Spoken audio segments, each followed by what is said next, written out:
The classroom was huge, with curved walls made of smooth metal that changed colors with the light. Students from different worlds sat in floating chairs arranged in a circle. Some had skin like crystal, others looked like tall birds with 4 arms, and a few were as big as bears, with thick gray skin. Marcus Chen sat in the back corner, exactly where he had sat for the past 3 months. His chair was smaller than most others, because humans were not very big compared to other space-traveling species. He wore the standard student uniform, a simple blue jacket and pants that adjusted to fit any body type. The other students often looked at him when they thought he was not watching. Marcus always knew when someone was looking at him, but he never turned to stare back. He just kept his eyes on his datapad, or on Professor Vexai at the front of the room. Professor Vexai was a Zalathi, which meant her body was made of living crystal that sparkled when she moved. Her voice sounded like wind chimes when she spoke. Today she was teaching about predator behavior from different worlds. The Manthari Deathstalker from Kepler 442b can track prey for over 200 local days without stopping, Professor Vexai said. Her crystal fingers moved through the air, and a hologram appeared, showing a creature that looked like a mix between a spider and a snake. It uses patience as its main weapon. Several students made uncomfortable sounds. The Athoni students, who looked like tall, graceful birds, fluffed their feathers. The Kragor students, who were built like giant bears, snorted and flexed their claws. Patience is for weak hunters, rumbled Thrakmor, the largest Kragor student. Strong predators take what they want, with force. Professor Vexai's crystal body flickered, the Zalathi way of showing disagreement. Strength without strategy leads to hunger, Thrakmor. The most successful predators combine patience with intelligence. Marcus wrote notes on his datapad. His handwriting was very neat and small. He had been taking notes for 3 months, but he had never asked a question or made a comment. Some students thought he might be mute. "What about Earth predators?" asked Lyra, one of the Athoni students. Her feathers were bright blue, and she always asked lots of questions. "We have not studied any creatures from the human homeworld." The room became very quiet. All eyes turned toward Marcus, but he kept writing notes as if he had not heard the question. Professor Vexai's light dimmed. Earth fauna is not included its standard curriculum. The classification board decided it would be too disturbing for most species. Disturbing how? Thrakmor leaned forward. What could be worse than a Manthari Deathstalker? Earth is a Class 12 Deathworld, Professor Vexai said carefully. The survival requirements there created very unusual evolutionary pressures. Marcus looked up from his notes for just a moment. His brown eyes moved across the room, meeting each student's gaze for exactly 1 second, before moving to the next. Then he went back to writing. Several students felt strange when Marcus looked at them. They could not explain why, but it felt different from how other people looked at them. It was not angry or threatening, just very focused, like he was remembering something important about each of them. "Humans look weak," said Drix, another Kragor student. "No claws, no thick skin, no fangs. What makes their world so dangerous if they survived it?" "Perhaps," said Professor Vexai, "we should focus on today's lesson plan. We need to cover the pack hunting strategies of—" "No, really," Thrakmor interrupted. "Look at him." He pointed one clawed finger at Marcus. "He is small and soft. His teeth are flat. He has no natural weapons. How did humans become the dominant species on a death world?" Marcus continued writing. His pen moved steadily across the datapad screen. He was taking notes about Manthari Deathstalkers, writing down details about their hunting patterns and prey selection methods. Professor Vexai looked uncomfortable. Her crystal body shifted from blue to purple, which meant she was worried. "Thrakmor, this is not appropriate classroom discussion." "I am just curious," Thrakmor said, but his voice had a mean tone that made some of the smaller students move away from him. If humans are from such a dangerous world, why does this one sit so quietly? Where I come from, predators show their strength. Marcus finally stopped writing. He set down his pen and folded his hands in his lap. Then he looked directly at Thrackmore. The look lasted only 3 seconds, but it felt much longer to everyone watching. Marcus's face did not change expression. He did not smile or frown, or show anger. He just looked at Thrackmore the same way he might look at an interesting bug under a microscope. Thrackmore felt something cold move down his spine. For just a moment, he forgot that he was twice Marcus's size and had claws that could cut through metal. For just a moment, he felt like prey. Then Marcus looked away and picked up his pen again. "Perhaps we should continue with our lesson," Professor Vexhai said quickly. "Manthari Deathstalkers have several interesting behavioral adaptations that other predators could learn from." The rest of the class passed normally. Students took notes about hunting strategies and predator psychology. But many of them kept glancing at Marcus, who continued to write steadily without making any sound. When class ended, students gathered their things and left in small groups. They talked quietly among themselves about the lesson, about their assignments, about their plans for the evening meal. Marcus was always the last one to leave. He packed his datapad carefully and checked that his chair was pushed back into the right position. Then he walked toward the door. As he passed Thrackmore's group, he heard one of them whisper, "Still looks weak to me." Marcus kept walking. His face showed no reaction to the comment. But as he reached the door, he paused and looked back at the classroom. Professor Vexhai was still at her teaching station, organizing materials for the next class. The hologram of the Manthari Deathstalker was still spinning slowly in the air. Marcus studied the creature for a moment. Then he left the room. If anyone had been paying very close attention, they might have noticed that Marcus walked differently than other students. His steps were completely silent, even though the floor was made of hard metal. They might have noticed that he kept his back to the walls whenever possible, and that his eyes constantly moved to check every corner and doorway. But no one was paying that kind of attention. Not yet. The Bio-Reserve moon was beautiful in a wild way. Purple grass covered rolling hills, and strange trees with silver leaves grew in thick forests. 3 small suns hung in the pink sky, giving everything a soft, warm light. Students came here once each month to study living ecosystems instead of just looking at holograms.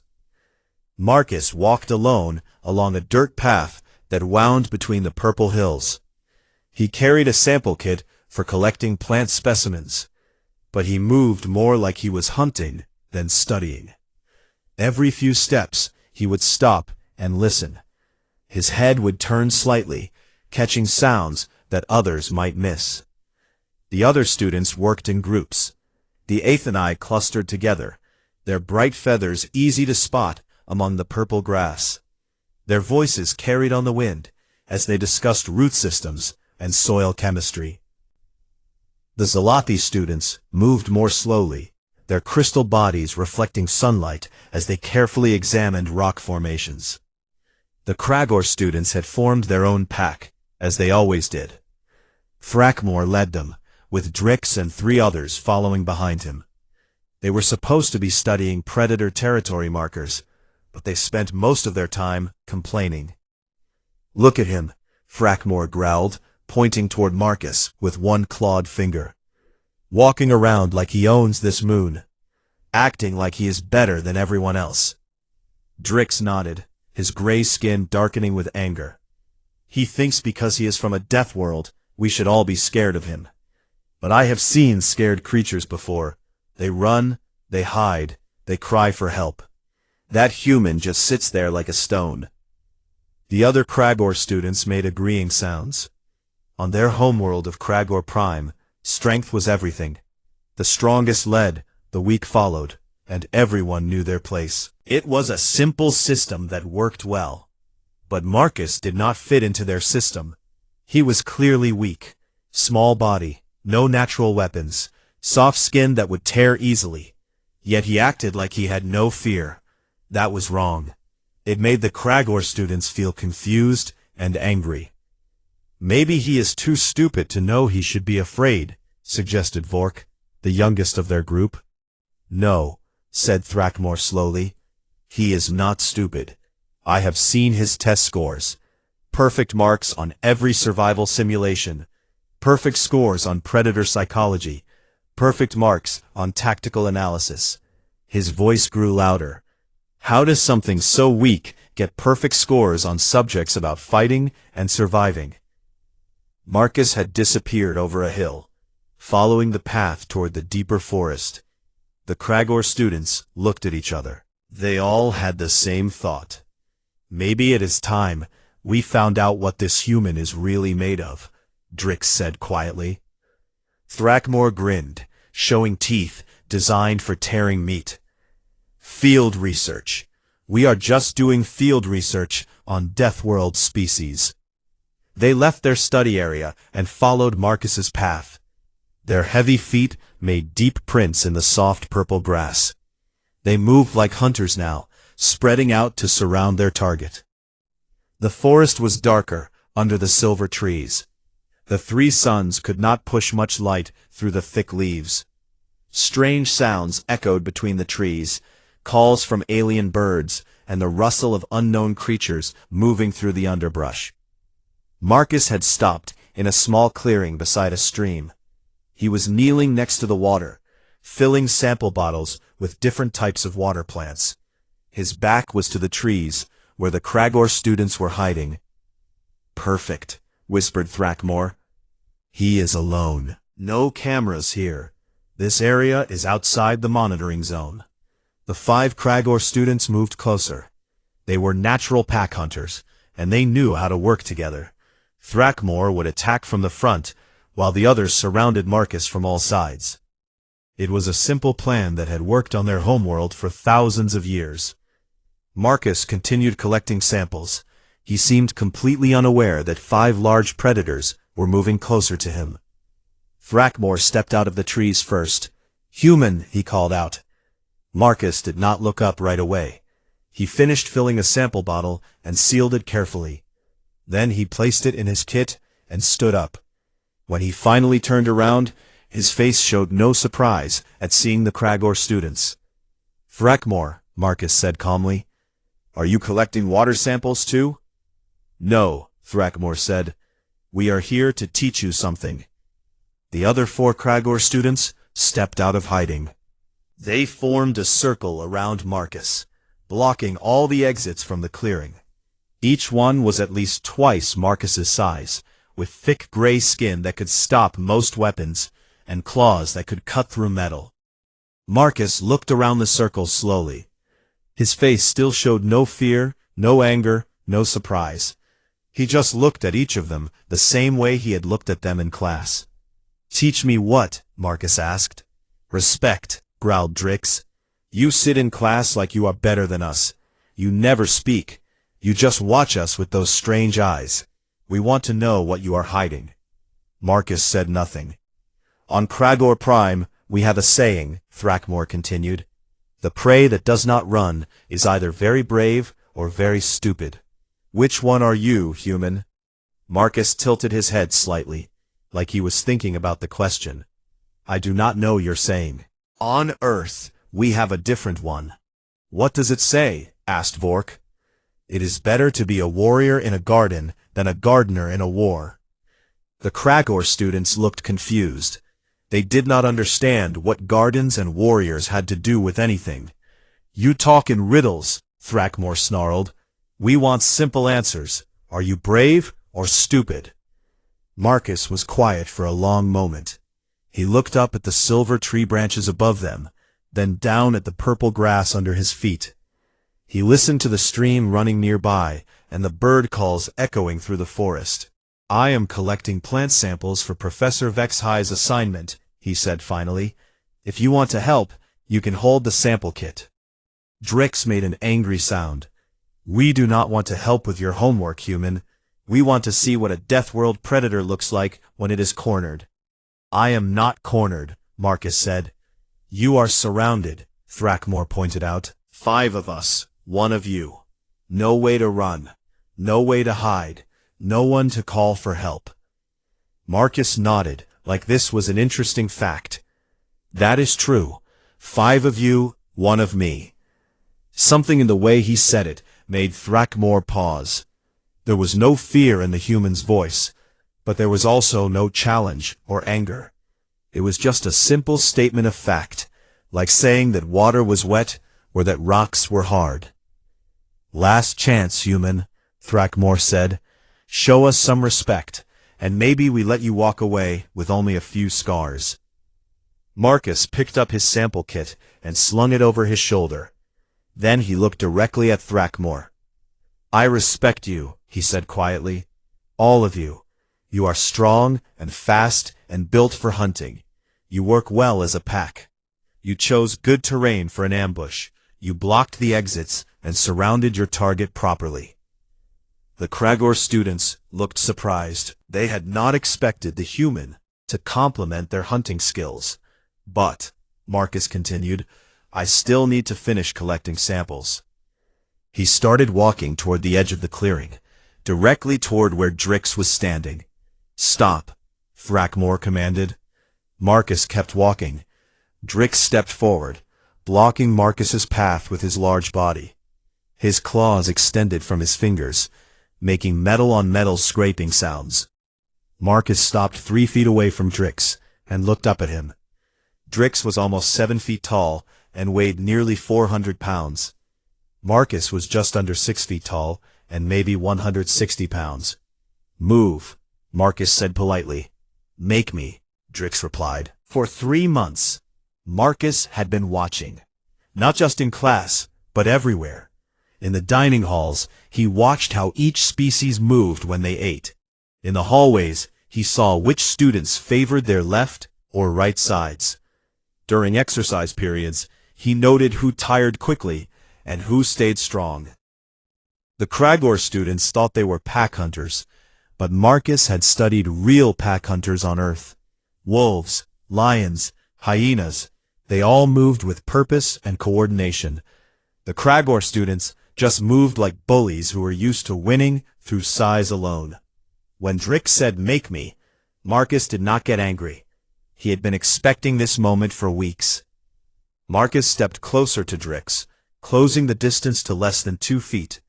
This surprised Drix, who expected the smaller human to back away. Most prey animals tried to keep distance from predators. I asked you to move, Marcus said calmly. You refused. Now I will move you. Drix laughed, a deep rumbling sound. You and what army, little human? Marcus did not answer. Instead, he studied Drix's stance.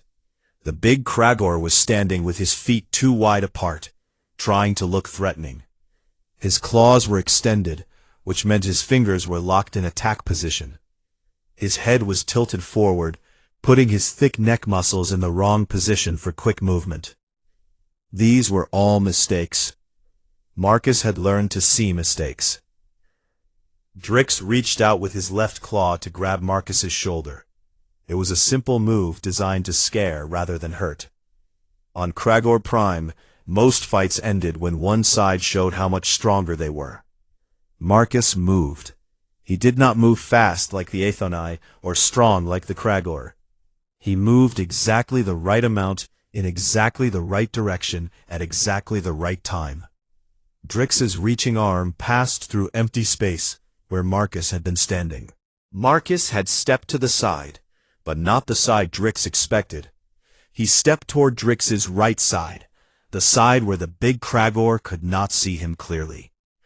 Marcus's hand touched a spot on Drix's extended arm, just below the elbow joint. He pressed firmly on a nerve cluster that humans had learned to find when they needed to take down much larger animals. Drix's arm went numb instantly. His claws retracted automatically as his hands stopped working. What did you? Drix started to say. Marcus moved again. This time he stepped behind Drix and touched 2 pressure points on the Kragor's thick neck. Drix's legs stopped working properly, and he fell heavily to the purple grass. The whole thing took less than 5 seconds. Thrackmore roared in anger and charged at Marcus. He was bigger and stronger than Drix, and he came fast with both claws extended. Marcus had been watching Thrackmore for 3 months. He knew that Thrackmore always attacked the same way, straightforward with maximum force. It worked well against other Kragor, but it had problems. When Thrackmore was 3 steps away, Marcus dropped to one knee and swept his leg in a wide circle.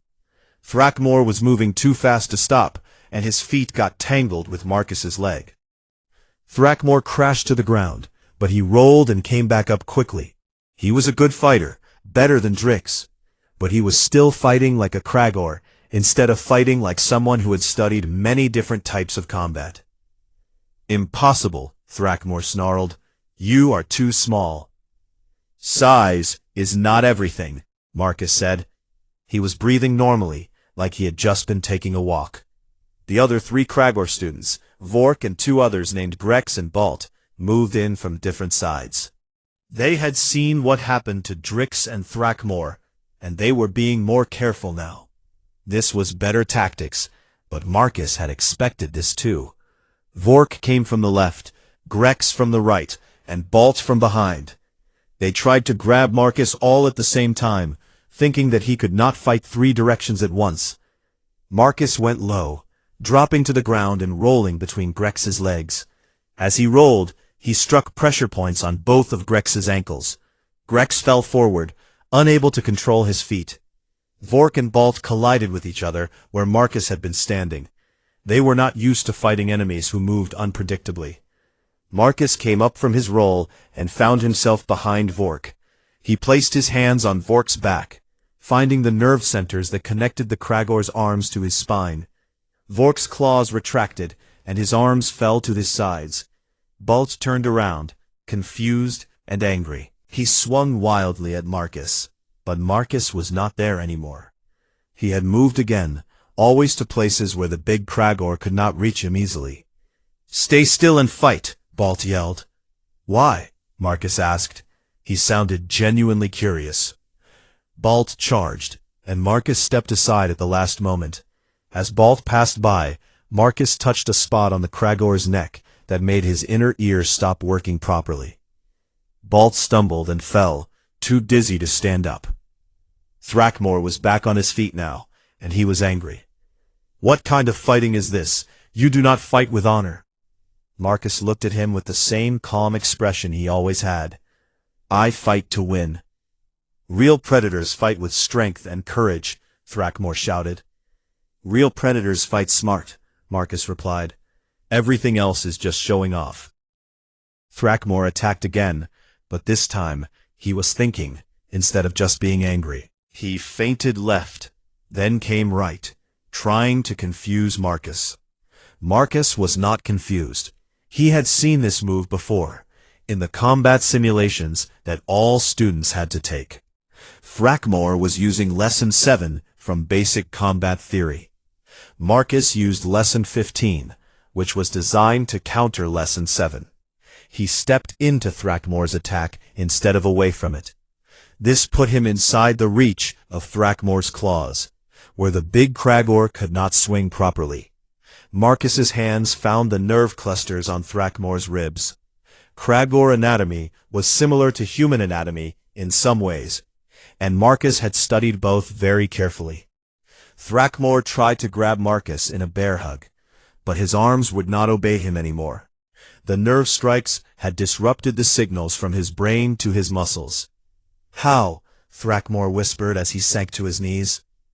"Practice," Marcus said simply. He looked around the clearing. All 5 Kragor students were on the ground, but none of them were seriously hurt. Drix was getting feeling back in his arm. Grex was testing his ankles. Vork was trying to make his claws work again. Marcus knelt down next to Thrackmore and began checking him for injuries. What are you doing? Thrackmore asked. Making sure you are not hurt, Marcus said. I hit your nerve clusters, not your bones or organs. You should be fine in a few minutes. Why do you care if we are hurt? We tried to hurt you. Marcus was quiet for a moment. He checked Thrackmore's pulse and looked at his eyes to make sure he did not have a concussion. Because you are not my enemies, Marcus said finally. You are just students who made a mistake. He moved to Drix and began checking him too.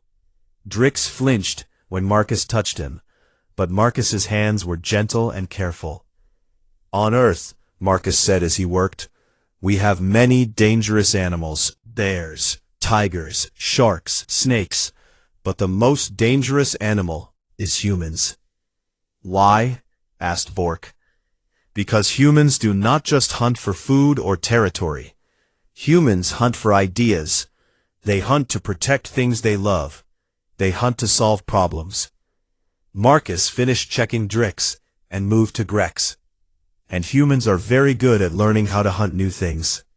Thrackmore was beginning to understand something that scared him. You were not afraid because you already knew how to beat us. I was not afraid because there was no reason to be afraid, Marcus said. You wanted to scare me, not kill me.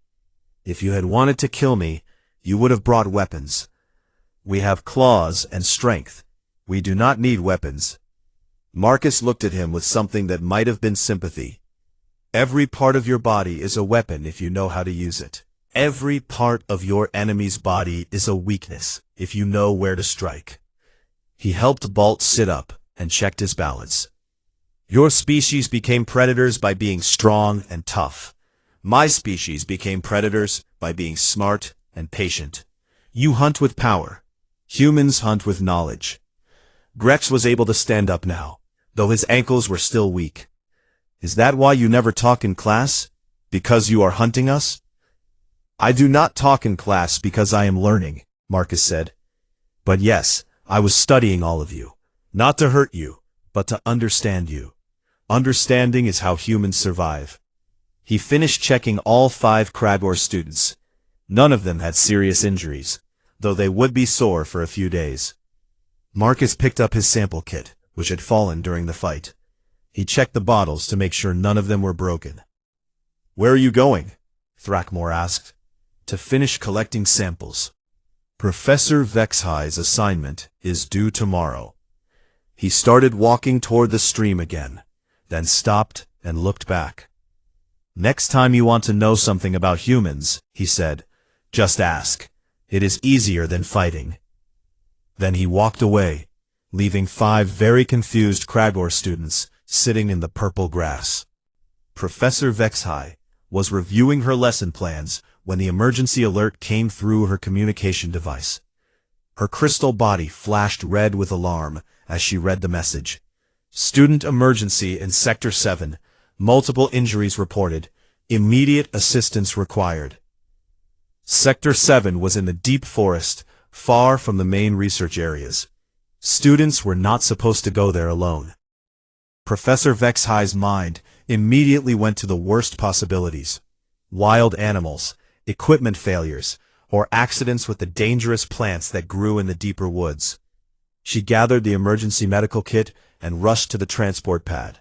Security Chief Corval was already there, his 4 arms checking different pieces of equipment. Corval was from a species called the Threnody, who were known for their calm thinking in dangerous situations. What do we know? Professor Vexhigh asked, as their transport flew over the purple hills toward the forest. Very little, Corval replied. The emergency beacon came from 5 students, all Kragor. No details about what happened or how serious the injuries are. Professor Vexhigh felt her crystal matrix growing colder with worry. Kragor students were tough and strong. If something had hurt all 5 of them badly enough to trigger emergency beacons, it must have been very dangerous. Who else was in that area? She asked. Corval checked his student tracking system. Just one other student, Marcus Chen, the human. Professor Vexhigh's light dimmed. Marcus was small and had no natural weapons. If something dangerous enough to hurt 5 Kragor students had found him too. He was probably dead. "We need to hurry," she said. Their transport landed at the edge of Sector 7, and they ran into the forest following the emergency beacon signals. Professor Vexhai had brought the largest medical kit she could carry, expecting to find terrible injuries and lots of blood. The emergency signals led them to a small clearing beside a stream. Professor Vexhai burst through the trees, ready for the worst. What she found made no sense at all. The 5 Kragor students were sitting in a circle on the purple grass. They were clearly hurt. She could see bruises and swelling, but none of them were bleeding or crying for help. They looked more confused than injured. Marcus Chen sat against a tree a few feet away. He was completely unharmed and appeared to be writing in his datapad. His sample kit sat beside him, filled with water plants and soil specimens. Professor Vexhai looked back and forth between the injured Kragor students and the perfectly healthy human. What happened here? The Kragor students looked at each other, but did not answer right away. Security Chief Korval stepped forward, his hand moving to the stun weapon on his belt. Human student Marcus Chen, you will place your hands where I can see them, and remain still. Marcus looked up from his writing. Hello, Professor Vexhai. Hello, Security Chief Korval. I was just finishing my notes about the local ecosystem. The plant diversity here is quite interesting. Korval's 4 eyes narrowed. Do not move. We have reports of multiple student injuries in this location. Yes, Marcus said calmly. Thrakmor has bruised ribs and temporary nerve disruption in his arms. Drix has similar nerve problems in his left arm and minor muscle strain in his neck. Grex has sprained ankles, but no serious damage. Vork has nerve disruption in his shoulders and arms. Bolt has minor inner ear disruption causing dizziness, but it should pass in another 10 minutes. Professor Vexhai stared at him. You can tell all that just by looking? I checked each of them after our encounter. Basic field medicine is part of survival training on Earth. Korval drew his stun weapon. Step away from the injured students. You are under arrest for assault. Wait, said Thrakmor. His voice was weak but clear. Security Chief, you do not understand what happened. Explain it to me, Korval demanded, but he kept his weapon pointed at Marcus. Thrakmor looked embarrassed, which was unusual for a Kragor.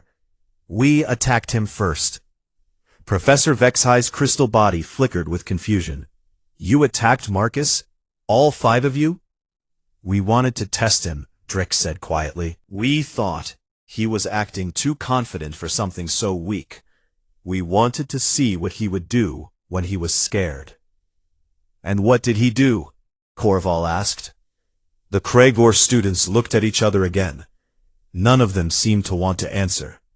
He won, Vork said finally. Korval's 4 eyes moved between the 5 large injured Kragor students and the 1 small, uninjured human. He won? Against all of you? It was not even close, Grex admitted. We attacked him like he was prey, but he fought like something else. Professor Vexhai knelt down beside Thrakmor and began examining his injuries. She was a biology professor, not a doctor, but she knew enough about Kragor anatomy to see that Marcus's diagnosis had been correct. These are very precise injuries, she said slowly. Nerve strikes, pressure points, balance disruption. This was not random fighting. Marcus had gone back to writing in his datapad. I tried to minimize damage while neutralizing the threat. Everyone should make full recoveries within a few days. Korval lowered his weapon, but did not put it away. How does a human learn to fight like this? All human children learn basic self-defense, Marcus said without looking up. We also study anatomy, pressure points, and combat theory. It is part of standard education. Standard education? Professor Vexhai repeated. Yes, humans need to know how to protect themselves from the various threats on Earth. Wild animals, dangerous weather, environmental hazards, and sometimes other humans. Korval activated his recording device. I need to document this incident. Human student, please describe exactly what happened. Marcus set down his datapad and looked at the security chief. The 5 Kragor students surrounded me and demanded that I show them respect through submission. They attempted to use physical force to make me comply. I defended myself using minimum necessary force and provided medical assistance once the threat was neutralized. Minimum force? Balt said, wincing as he tried to move his arms. You disabled all 5 of us in less than 2 minutes. Yes, Marcus said, minimum force. If I had wanted to cause permanent damage, the fight would have lasted less than 30 seconds. The clearing became very quiet. Even the alien bird calls from the forest seemed to fade away. Professor Vexhai felt something cold growing in her crystal matrix. Marcus, what would maximum force look like? Marcus considered the question seriously. I would have targeted vital organs, joint destruction, and major blood vessels instead of nerve clusters and pressure points. The goal would have been permanent incapacitation or death, rather than temporary disabling. Could you have done that? Actually killed all 5 of them. Marcus looked at the injured Kragor students, then back at the security chief. Yes, but they were not trying to kill me, so I did not try to kill them. The response should match the threat level.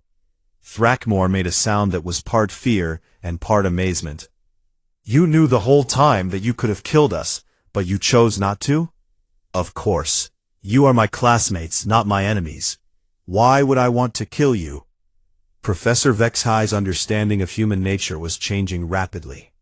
She had thought Marcus was quiet because he was timid or overwhelmed by the more aggressive species around him. Now she realized he had been quiet for entirely different reasons. Marcus, she said carefully, when you look at other students, what do you see? Marcus tilted his head, thinking about how to answer. I see their strengths, their weaknesses, their behavioral patterns, and their potential threat levels. Then, I categorize them based on how dangerous they might be and how I would defend myself if necessary. You do this with everyone? It is automatic. All humans do this, though most of us do not think about it consciously anymore. Corval was beginning to understand something that worried him. Is this why Earth humans are classified as coming from a death world?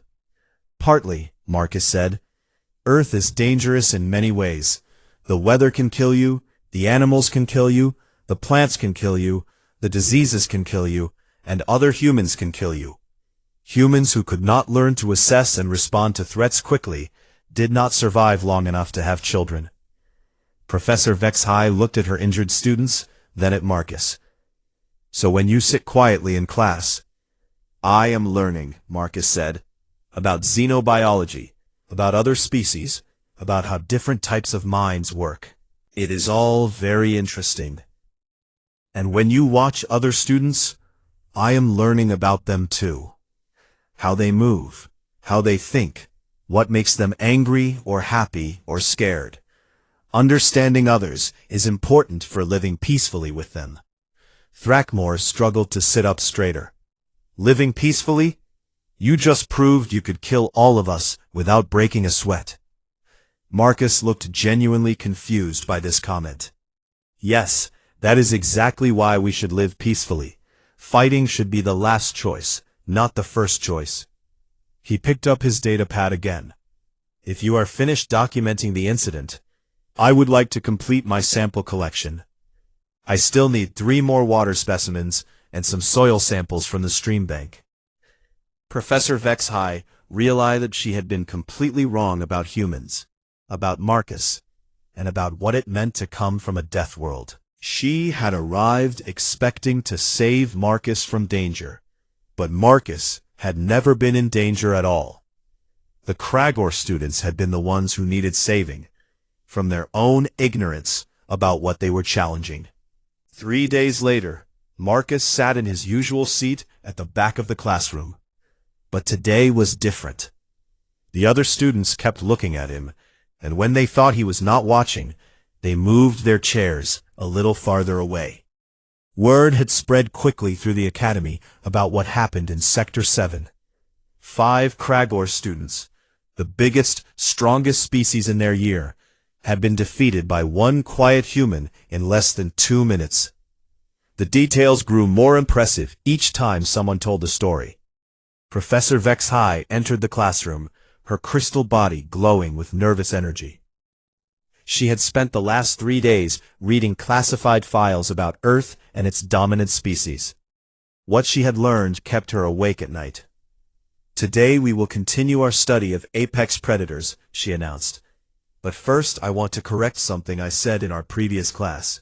I told you that Earth fauna was not included in our curriculum because it was too disturbing. That was not the complete truth." The classroom became very quiet. Even the Athoni students stopped preening their feathers. "Earth fauna is not included," Professor HFY continued, "because the Galactic Education Board determined that studying Earth's predators might give other species nightmares." Lyra, the curious Athoni student, raised one blue-feathered arm. "What makes Earth predators so scary?" Professor HFY looked at Marcus again. "Marcus, would you like to answer that question?" Every head in the classroom turned toward Marcus. He had never spoken during class before, not once in 3 months. Some students had started to think he was mute. Marcus set down his datapad and looked around the room. His eyes met each student's gaze for exactly 1 second, just like he had done before. But now the students understood what that look meant. "Earth predators are scary," Marcus said in his calm, quiet voice, "because they do not look like predators." "What do you mean?" asked Professor HFY. Marcus stood up slowly. "Look at me. What do you see?" "A small, weak creature with no natural weapons," said one of the Zalathi students. "Exactly," Marcus said. "No claws, no fangs, no thick skin, no poison, no natural armor. By galactic standards, humans look like prey animals." He walked to the front of the classroom. Students moved out of his way automatically, though they probably did not realize they were doing it. "But humans are not prey," Marcus continued. "Humans are persistence predators. Do you know what that means?" Nobody answered. "It means we do not catch our prey by being faster or stronger. We catch our prey by never giving up." Marcus's voice stayed calm and factual. "A human hunter can track an animal for days or weeks. The animal runs, hides, fights, but the human keeps coming. Eventually the animal gets tired and gives up. Then the human kills it." Several students made uncomfortable sounds. Other predators on Earth hunt in different ways. Some are ambush predators that hide and wait. Some are pack hunters that work together. Some are so strong they can kill prey much larger than themselves. But all of them have one thing in common. "What?" whispered Vork. His arm was still in a healing wrap from their encounter in the forest. "They evolved on the same world as humans," Marcus said, "which means they evolved to survive against humans, and humans evolved to hunt them anyway." Professor HFY activated a hologram display. "Marcus, would you mind if I showed the class some examples?" Marcus nodded. The first hologram showed a large, spotted cat with huge fangs. "This is a saber-toothed tiger," Professor HFY said. "It was one of Earth's apex predators for millions of years. Humans hunted them to extinction with stone-tipped spears." The next hologram showed a massive bear standing on its back legs. Cave bears, 12 feet tall, weighed over 1,000 pounds, had claws like knives. Humans hunted them to extinction too. More holograms appeared: giant wolves, massive sharks, enormous crocodiles. Humans have driven dozens of apex predator species to extinction, not because the humans were bigger or stronger, but because humans were smarter and more determined. Thrackmore, whose ribs were still sore, raised his hand. "How did primitive humans with simple weapons defeat creatures so much more powerful?" Marcus answered, "By working together and never giving up. Humans would track a mammoth for weeks. When they found it, they would surround it and take turns throwing spears until it died. If the mammoth ran away, They would track it for more weeks and try again. That seems unfair, said Lyra.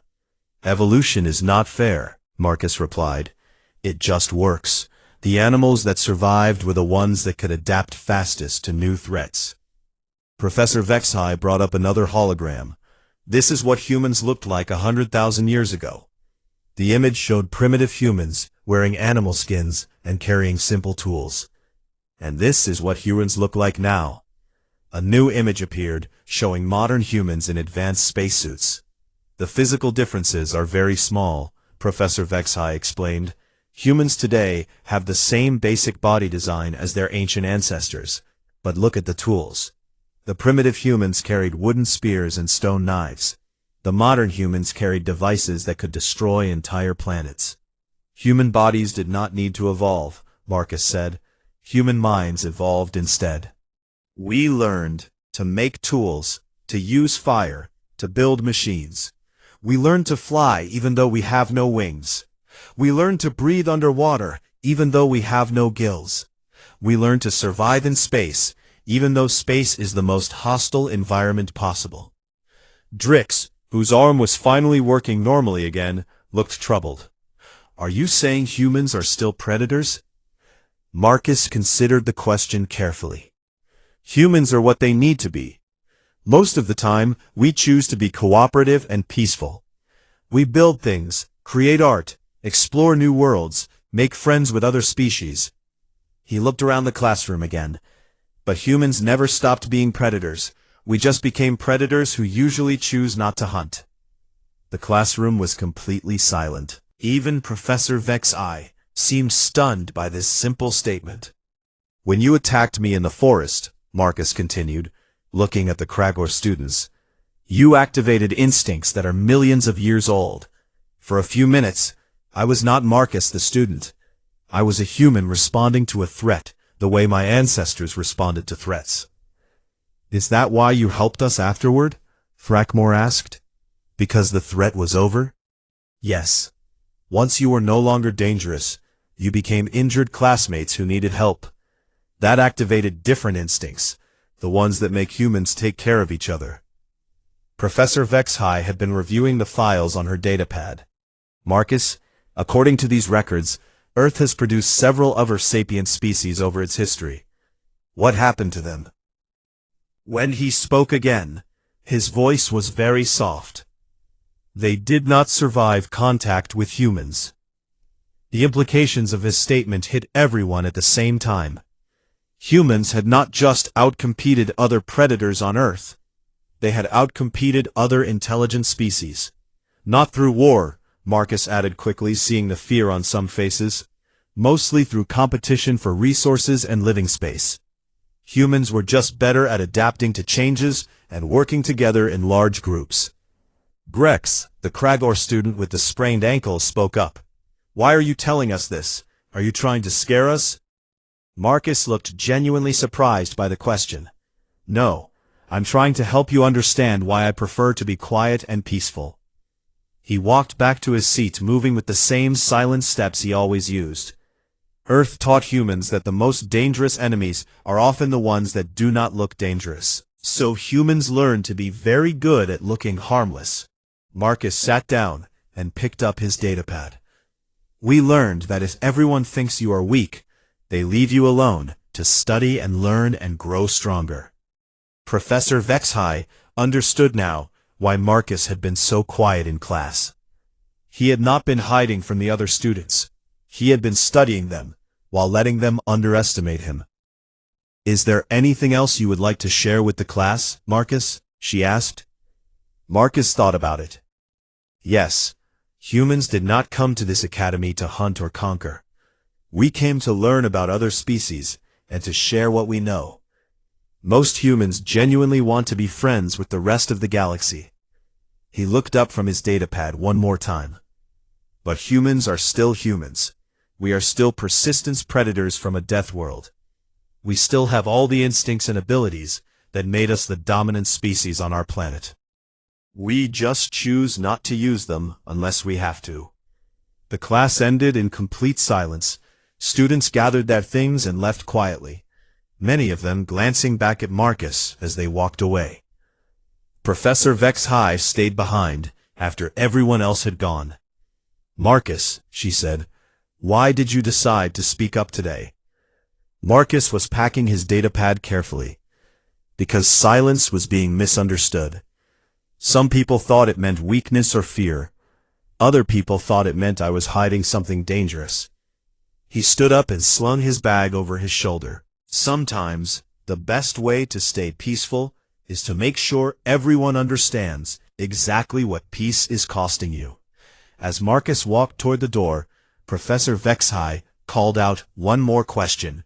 "Marcus, when humans look at the rest of the galaxy, what do you see?" Marcus paused at the doorway and looked back at her with that same calm, measuring gaze he used for everything. "We see neighbors we want to learn from," he said. "We see potential friends we want to protect. We see a universe full of interesting problems we want to solve together." He smiled slightly, the first smile anyone had ever seen from him. "And we see people who have no idea how lucky they are that humans prefer to build things instead of hunt them." Then he left the classroom, walking with the same silent steps that had carried his ancestors across every continent on Earth, making humans the most successful predators their world had ever known.